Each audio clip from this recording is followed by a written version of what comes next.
Everyone, and welcome back to this week's video. So far we have covered in the Isaiah book about Isaiah's work during his period, we should say, especially in between King Ahaz and his son Hezekiah. We also studied about the Assyrians and what they have done during this period, and also studied about the future prophecy about the Babylon kingdom, related in God's plan, Also saw the prophecy about the Medo-Persians and the King Cyrus in God's plan in leading and guiding Israelites as the chosen people of God. We have seen so far. What else have we done? Now, today, however, what we're going to look about it is we're going to see in the Isaiah book another prophecy related with the land of Egypt, which is recorded in Isaiah 19th chapter. As we studied the type and antitype for King Cyrus and Jesus Christ as a shadow and a big picture, here in the 19th chapter, through the prophecy against Egypt is a type. The antitype we have to see is the prophecy against those who are against the truth.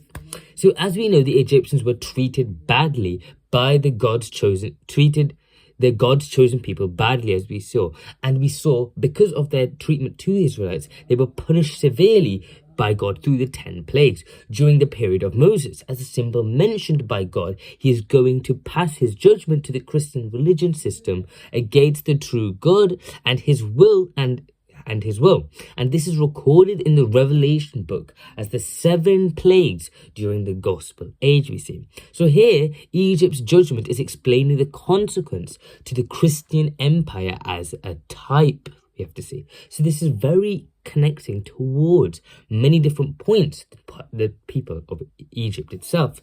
So now we're going to read the Isaiah 19th chapter about the prophecy against Egypt. So let's read the first 3 verses. It says, a prophecy against Egypt.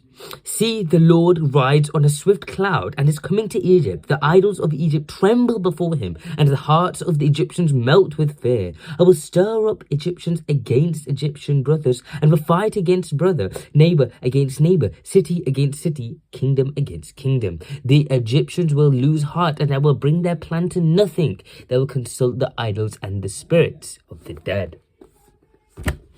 So we have to see here, it's talking here about the prophecy against Egypt. But now we're going to see about mainly the 19th verse in the 19th chapter as well now, to give us another interesting understanding of this situation. So let's read the 19th verse to 20th verse now. As it says, in the day that there will be an altar to the Lord in the heart of the Egypt, and a monument to the Lord as its border. It will be a sign and witness to the Lord Almighty in the land of Egypt. When they cried out to the Lord because of their oppressors, he will send them a savior and defend, and he will rescue them.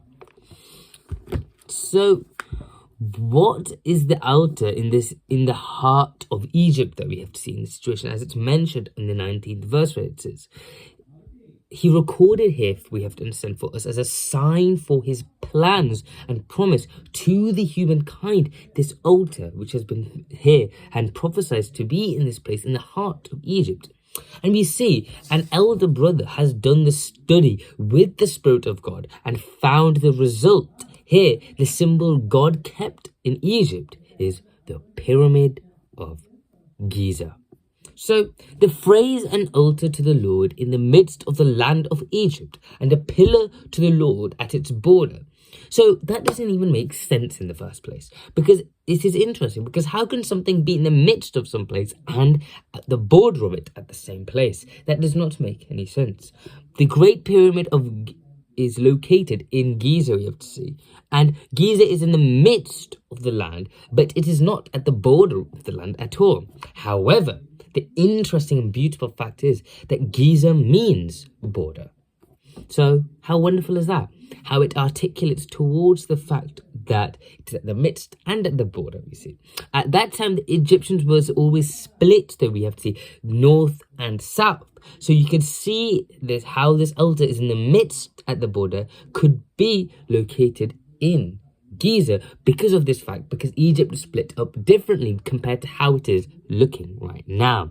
So that is all for this week's video. We'll carry on more about understanding about Egypt and overall another more about this in next week's video. So I'll see you then. Bye.